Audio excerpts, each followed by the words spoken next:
दोस्तों, कहानी पूरी सुनिएगा, आपको बहुत पसंद आएगी। नमस्ते दोस्तों, मेरा नाम चांदनी है। यह कहानी मेरे दादा और मेरी मम्मी की है। मेरा परिवार छोटा सा था। मेरे दादा, जिनकी उम्र 60 साल की थी, मेरी मम्मी, जो 36 साल की थी, मेरा बड़ा भाई अविनाश, जो 24 साल का है और हैदराबाद में नौकरी करता है, और मैं, 21 साल की चांदनी। मेरी दादी की मौत 12 साल पहले एक हादसे में हो चुकी थी, और उसके बाद से दादा अकेले रह गए थे। मेरे पापा भी हमें छोड़कर जा चुके थे। मैं तब सिर्फ 8 साल की थी जब वह एक बीमारी से गुजर गए। मेरे दादा का नाम हरिशंकर है। वह लंबे चौड़े, उम्र के हिसाब से मजबूत, भूरी आंखों वाले और गहरी आवाज के मालिक थे। लोग कहते थे कि वह जवानी में बहुत हैंडसम रहे होंगे।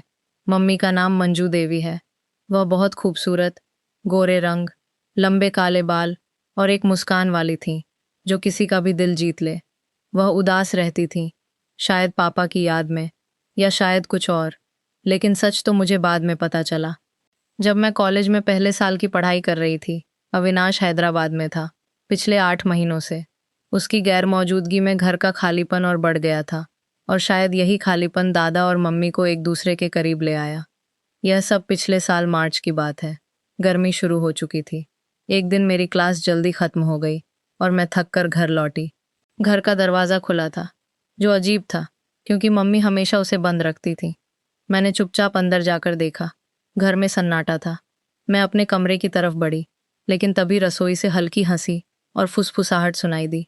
मैंने सोचा, कोई पड़ोसी आया होगा, क्योंकि मम्मी को हंसते हुए मैंने बहुत दिनों बाद सुना था। मैं चुपके से रसोई के पास गई। दरवाज़ा थोड़ा खुला था। अंदर झांका तो जो देखा, वह मेरे लिए किसी झटके से कम नहीं था। मम्मी चाय बना रही थी, और उनके ठीक पीछे दादा खड़े थे। उनकी बाहें मम्मी की कमर पर थीं, और वह धीरे धीरे उनके कानों में कुछ कह रहे थे। मम्मी हंस रही थी। उनकी आंखों में एक चमक थी जो मैंने पहले कभी नहीं देखी थी। दादा ने धीरे से उनकी गर्दन के पास अपनी नाक ले जाई, और मम्मी ने हल्के से आंखें बंद कर ली, जैसे वह उस पल को महसूस कर रही हो। मेरा दिल जोर जोर से धड़कने लगा। मैं चुपचाप पीछे हटकर अपने कमरे में आ गई। दिमाग में सवालों का तूफान था।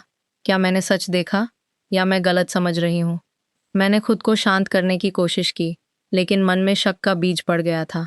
उस दिन के बाद मैंने दादा और मम्मी पर नज़र रखनी शुरू कर दी। दिन में सब सामान्य था, लेकिन कुछ बदला हुआ था। दादा की आंखों में चमक थी। वह मम्मी से बात करते ज़्यादा मुस्कुराते थे।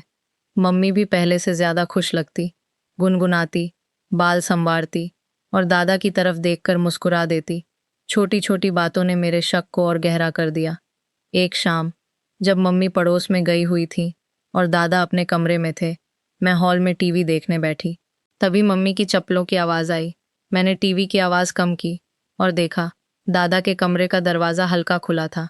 अंदर से मम्मी की आवाज़ आई, हरिशंकर जी, कोई देख लेगा तो क्या सोचेगा? और दादा ने हंसते हुए कहा, मंजू, चांदनी ऊपर है, बाहर कोई नहीं, चिंता मत करो। मैंने दरार से झांका। मम्मी दादा के पास बैठी थी। दादा का हाथ उनके कंधे पर था, और वह धीरे धीरे उनके बालों को सहला रहे थे। मम्मी का चेहरा लाल था, और वह मुस्कुरा रही थी। फिर दादा ने उनके करीब जाकर कुछ कहा, और मम्मी ने आंखें बंद कर लीं।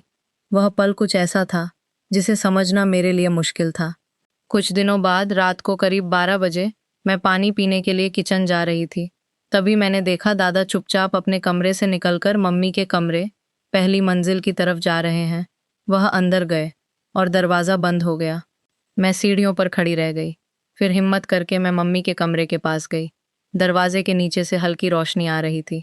कान लगाकर सुना तो अंदर हल्की बातें। मम्मी की आवाज़, हरिशंकर जी, अगर चांदनी को पता चल गया तो? और दादा की धीमी हंसी, मंजू, वह सो रही है, उसे कुछ नहीं पता। फिर सन्नाटा, और फिर बिस्तर की चरमराहट, कुछ गिरने की आवाज़, और मम्मी की धीमी सांसें। वह दोनों एक दूसरे के बहुत करीब थे। मैं वहाँ से भागकर अपने कमरे में आ गई। शरीर कांप रहा था, सांसें तेज थीं। मुझे गुस्सा, शर्मिंदगी और एक अजीब सा खिंचाव भी महसूस हो रहा था। अगले दिन कॉलेज में मेरा ध्यान कहीं नहीं था। मैं सोचती रही, क्या पूछूं मम्मी से या दादा से, लेकिन हिम्मत नहीं थी। और फिर एक अजीब बात हुई। जब भी मैं उस रात को याद करती, मेरे शरीर में एक गर्मी भर जाती। मेरे मन में गलत ख्याल आने लगे। क्या ऐसा होना गलत है? क्या प्यार और करीबी की ज़रूरत सबको नहीं होती? और फिर एक खतरनाक ख्याल आया, क्या मुझे भी किसी की ज़रूरत है? मैंने अपने दोस्त आर्यन पर ध्यान देना शुरू कर दिया। उसकी आंखों में वही चमक थी जो दादा की आंखों में देखी थी। वह मुझसे बात करता, मजाक करता, करीब आने की कोशिश करता। पहले मैं उसे दूर रखती थी, लेकिन अब मैं खुद को रोक नहीं पा रही थी। एक दिन पार्क में उसने मेरा हाथ छुआ। उसकी उंगलियां मेरी हथेली पर घूमी। मेरे शरीर में कंपन हुआ। उसने कहा, चांदनी, तुम बहुत खूबसूरत हो। मैंने कुछ नहीं कहा, बस उसकी आंखों में देखती रही और खुद को उसके करीब जाने दिया। फिर वह मुझे मैसेज करता, रात भर बातें करता। हम मिलने लगे। एक बार उसने अपने घर बुलाया जब उसका परिवार बाहर गया था। मैं गई। उसके कमरे में उसने मेरे कंधे पर हाथ रखा। सांसें मेरे चेहरे के पास थीं। उसने धीरे से मेरा गाल छुआ। मैंने उसे नहीं रोका। वह पल गलत भी लग रहा था, पर सुकून भी दे रहा था। धीरे धीरे मैं आर्यन के साथ ज्यादा वक्त बिताने लगी। घूमना, उसके दोस्तों से मिलना, मैं उसकी दुनिया में खोने लगी। लेकिन मन में दादा मम्मी की बात घूमती रहती। मैं सोचती, अगर वह ऐसा कर सकते हैं तो मेरे लिए भी यह गलत नहीं है। मैंने खुद को समझाने की कोशिश की, पर अंदर का एक हिस्सा चीखता था कि मैं गलत रास्ते पर जा रही हूँ। एक रात जब मैं घर लौटी, मम्मी और दादा हॉल में बैठे थे। मम्मी चाय बना रही थी। दादा उनकी तरफ देख रहे थे। मम्मी की साड़ी का पल्लू खिसक गया था और दादा की नज़रें वहां टिकी थीं। मैं चुपचाप अपने कमरे में आ गई, पर वह दृश्य मेरे दिमाग में अटक गया। उसी रात आर्यन का मैसेज आया, चांदनी, तुम आज बहुत अच्छी लग रही थी। काश तुम मेरे पास होती। मैंने जवाब दिया, काश मैं भी तुम्हारे पास होती। और उस रात मैंने खुद को पूरी तरह बदलते हुए महसूस किया। कई महीने बीत गए। मैं आर्यन के साथ अपने रास्ते पर चल रही थी और दादा मम्मी अपने रास्ते पर। आर्यन के साथ मेरी नज़दीकियां अब एक आदत बन गई थी। क्लास में बैठकर मैं उसके मैसेज पढ़ती। वह हर दिन कुछ ऐसा कहता जो मेरे दिल को छू जाता। एक दिन उसने फिर से अपने घर बुलाया। मैं गई। उसका कमरा हल्की रोशनी से भरा और सन्नाटे में डूबा था। वह मेरे पास आया।